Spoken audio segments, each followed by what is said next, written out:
Money problem solved with the flick of a 6255 1206. Luke Smith, specialist advisor in Envision Financial, envisionfinancial.com.au. Call them 62604749. Better still, you can have your money woes a little like solved a little bit today. Something a little bit different, something very heavily underutilised. And you can call Luke now, 6255 1206. Now, when you told me online that we're going to talk about this, I thought, hang on, haven't heard this. Super splitting. Super splitting. Unused.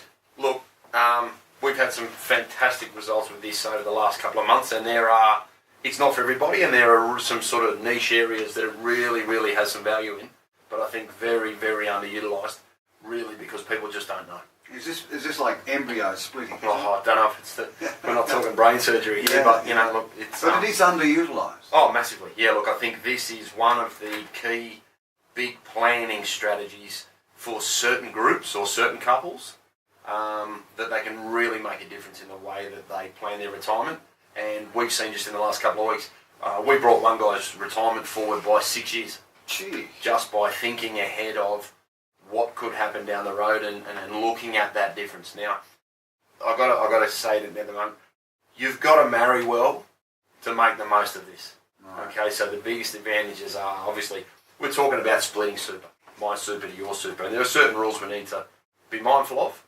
But in saying that, if you can take a portion of your accumulated super each year and pass it to your spouse, who may not have super, or may have their own super and be accumulating and working and doing their own thing. Mm-hmm. And let's just say I marry well. I've married very well, darling, if you're out there.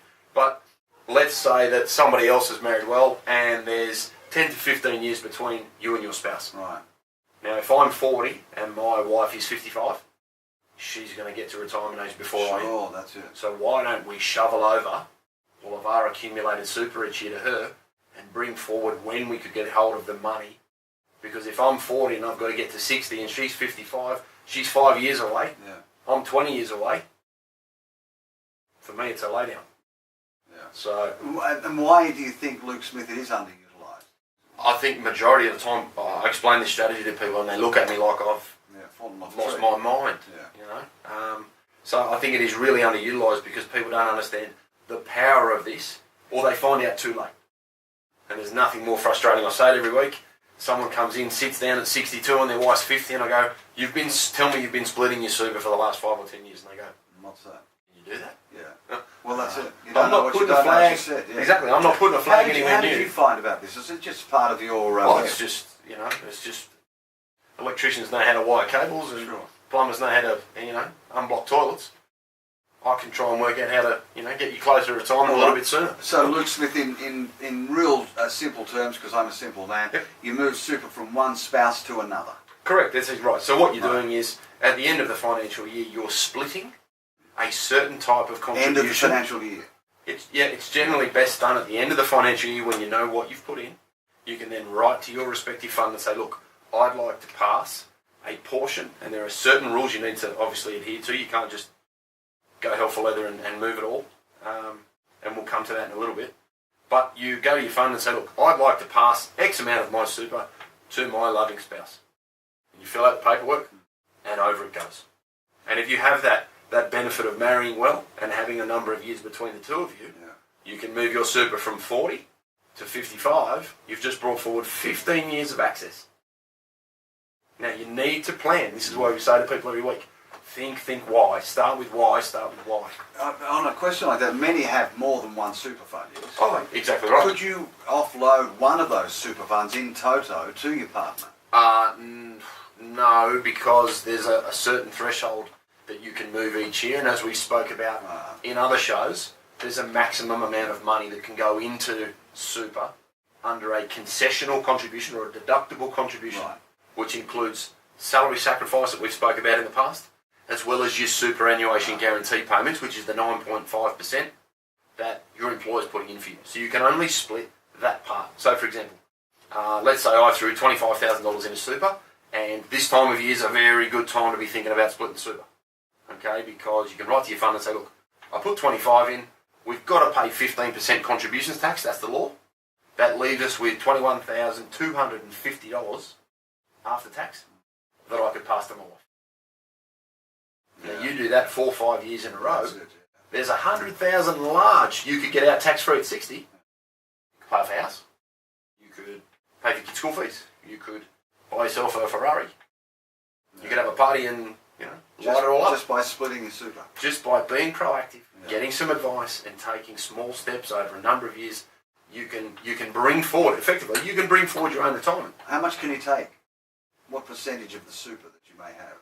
So you can only split your concessional contributions, and the maximum amount that can go into super under the recent changes in the legislation is $25,000 per person per year. All right. What do you got to be aware of? Obviously that you can't move at all. Okay. So that's step number 1. 2, you have to have an eligible spouse.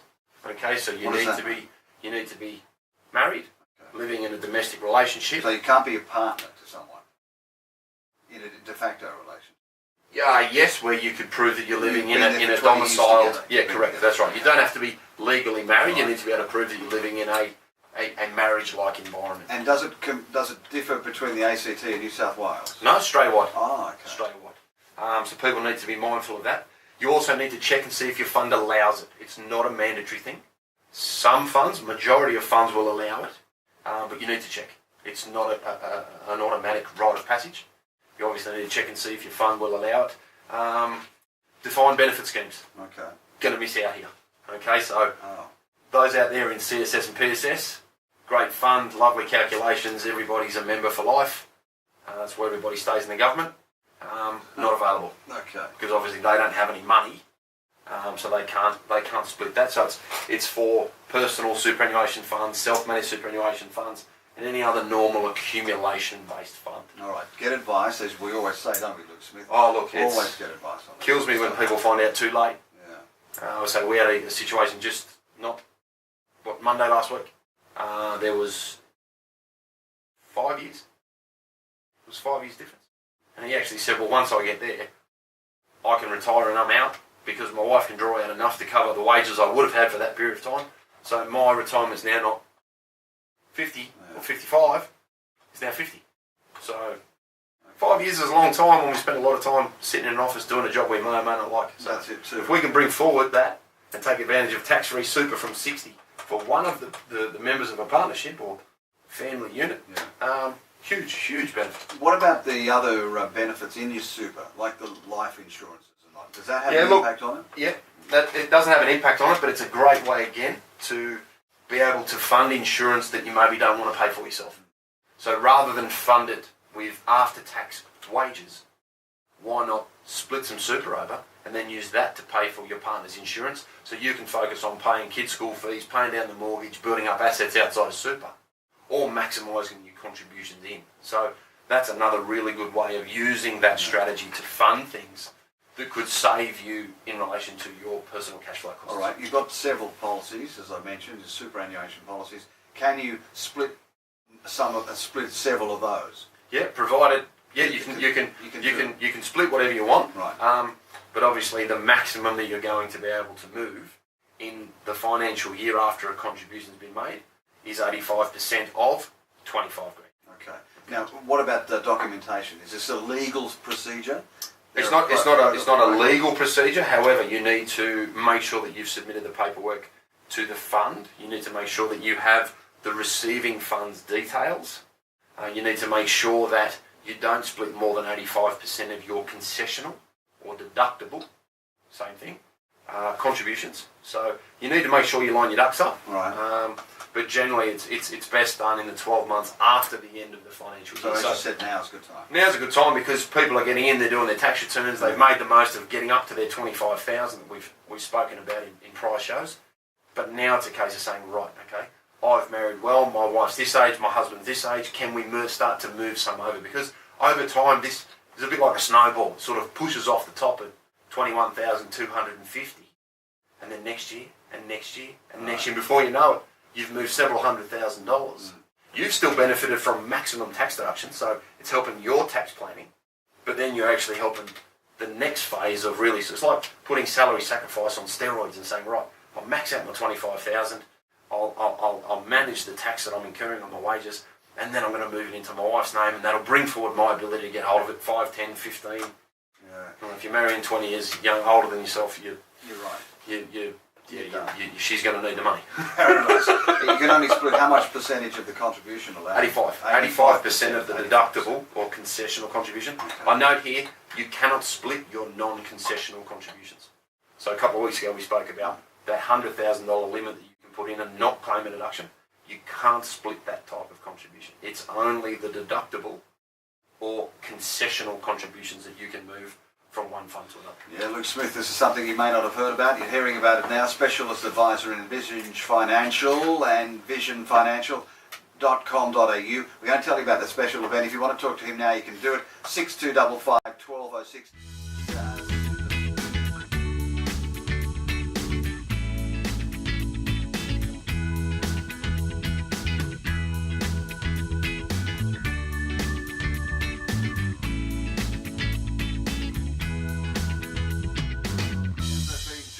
Smith from Envision Financial, 62604749 and envisionfinancial.com.au, 62551206. It's a very fascinating subject, isn't it? Superannuation splitting. On a Friday afternoon, there's nothing I'd rather be doing. Really? Really.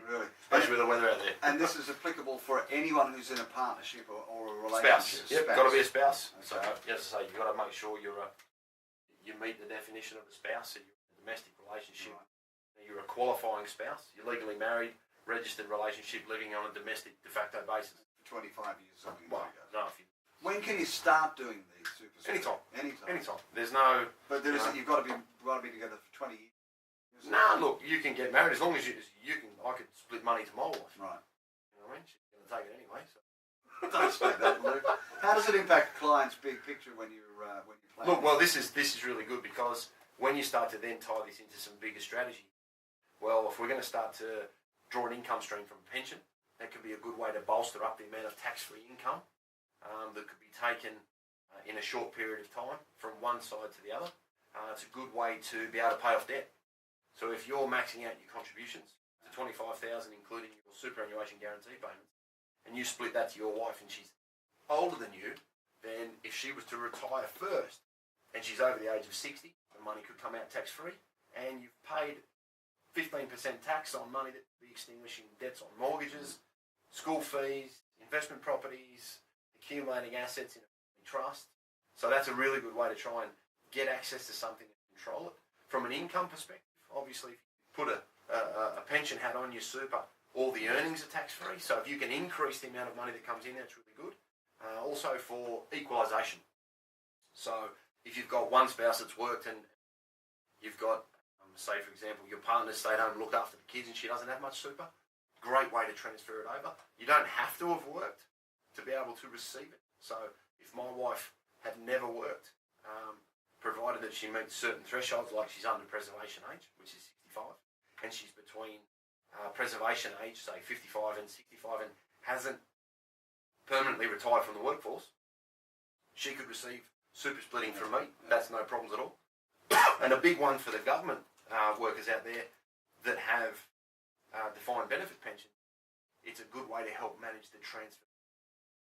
Now the transfer balance we touched on weeks ago, where 1.6 the most you can have in super and take tax-free. Now if you've got a defined benefit from CSS, PSS, DF, RDB or MSPS and your pension is multiplied by a factor of 16, that number soaks up part of your 1.6. So if you were to take your pension and then continue working and contract like a lot do, you'd want to be trying to split your super over to your wife so that you can take the advantage of 2 transfer balance caps, not 1. Luke Smith, I'm thinking maybe your wife's taken a sabbatical, you've had kids, she's left the workforce. Yeah. That means you could make up the shortfall in her. Yeah, very much yours, so. Yeah, very much so. Very much so. And there's other ways to make the most of that because there's legislation being passed where people that are returning to the workforce can actually catch up there. Where, say, you have returned from being a mum or a dad and you've been full-time at home, you can make larger contributions in multiple financial years to try and add to your super, and super splitting can be part of that strategy. So it's great for estate equalisation. And that new legislation on transfer balance caps is good because the big pensions, you get a $100,000 pension out of the government, you're at your transfer balance cap right off the bat. Okay, you split. What happens? What happens if you break up? Ring a good family lawyer. Yeah. But you've already passed the money over. Well, exactly. Obviously, there's downside to splitting, and I think, again, I'm not a lawyer, but if you rang a good family lawyer, they look at your position, the two of you in totality, and say, okay, let's come to an equitable, arrangement. And if you've been feeding up one side of the superannuation, a good lawyer will try and make sure there's an equitable. But Luke, you've always said, and you can contact him as well, to get advice on these things. Well, again, it's different waters. That's right. And a good accountant is on this. We get a lot of referrals from good accountants where they're cognizant of this and they're sort of piecing together trusts and super funds and self-managed super funds. And, we do a lot of work with the team at RSM, the lads at Hardwick. They run a really tight operation as well. So they're the sorts of people. If you're not getting this feedback from your accountant when you're going in to get your tax return done, these sorts of things are really recognised by good accountants, and they end up in my office saying, right, Billy, Johnny, Reese, Andrew, they've raised this. Tell me more about it. Okay, we're talking about superannuation splitting, sharing the load. Get your paperwork right. Oh, look, very much so. Yeah, there's a process to follow. You need to submit the paperwork. You need to get it to your fund, and you need to make sure that your fund allows it. And some funds don't. That's right. It's not an automatic thing. So funds don't have to offer it. Some funds will charge you for it. Some won't. So again, this is where it comes back to look at what you've got and look at what you're missing out. Because if you're looking at just the cost of something, and that's your measure of comparison, these sorts of things don't come up in a cost analysis. But from an opportunity standpoint, the cost to you could be significant. If you could get access to $100,000 5 years sooner than you could, and you're in a cheap fund and it doesn't allow this, you should be splitting, and it's out of that fund. Straight away. Exactly right. And it doesn't impact, and it can impact positively on what other services. Oh, look, exactly right. And if especially if you've got insurance from multiple funds, passing money to funds to keep insurance in place if you may not be able to get it because medically you're uninsurable, a good way to try and control those costs. To buy assets, say the fund you're in doesn't allow you to buy equity, doesn't allow you to buy ETFs, it doesn't allow you to buy a certain sort of asset. Splitting over to another fund could open up new investment opportunities, but also then help to manage costs. If you combine things, generally on a weight of numbers, the cost comes down. So the way this can come out and the tentacles that this thing can have from a bigger planning perspective, when you compound things on a year-by-year basis, massive. Split it. Split it. Yep. And then can you split it again once your super starts being topped up again? Oh, you can send it anywhere you want. You can send it back. You can receive it and send it back. Right. So because when you've taken some out and you've given it to your spouse, your super's going to keep going, isn't it? That's right. Yep. So it's again part of a broader cash flow planning strategy and an asset accumulation strategy. Some years you might max out your contributions to 25,000. Some years you may not. So it's not an all or nothing thing. You can do it 1 year, not the next. Do it the next year, not the next. So it's really flexible, and it's about saying, okay, we're getting towards it. How are we going to try and get the income streams we want? And if you've married well, or you have partnered well, and there's a significant difference in age, advantage. Fantastic. And take from that super only 85%. That's right. 85% of your concessional contributions can be split because the ScoMo will want his 15%, even though he's got his. He's over. Is he? Oh, there we go. Acronym of the week is you're going to have to explain this one. Accrued benefit multiple. Yes, that's right. So that's one for the PSS members out there. Okay. Accrued benefit multiple. It's the factor that's used to measure the rate of contribution in the government fund. Okay, so if you're a member of the PSS, and you make a 10% contribution, your accrued benefit multiple for that year is 0.3. You make a 5% contribution, it's 0.21, and then you add up all those 0.31s and 0.21s, and that's how they calculate the final benefit that you're entitled to when you look to retire. There it is. You got me. Accrued benefit multiple. Consult good experts. You can call the financial on 62604749. If you haven't thought about superannuation splitting, now's the time, because as Luke, as you said, this is a good time of year to do financially behind you. Oh, look, it is, and I think it just dovetails really well in with the course that we're finalising at the moment, because if you don't know these things, come along 6 weeks. This is the sort of stuff we're going to be throwing up. We're going to get you thinking about things you may not know about, and then you can go home and tweak and polish and fine-tune your planning and take advantage of these things, because I say every week, nothing frustrates me more than people finding out too late, because you can only find so much on Google. You can too. Envision.com.au/events. That's coming up, and you can call the team at Envision on 62604749. Super splitting.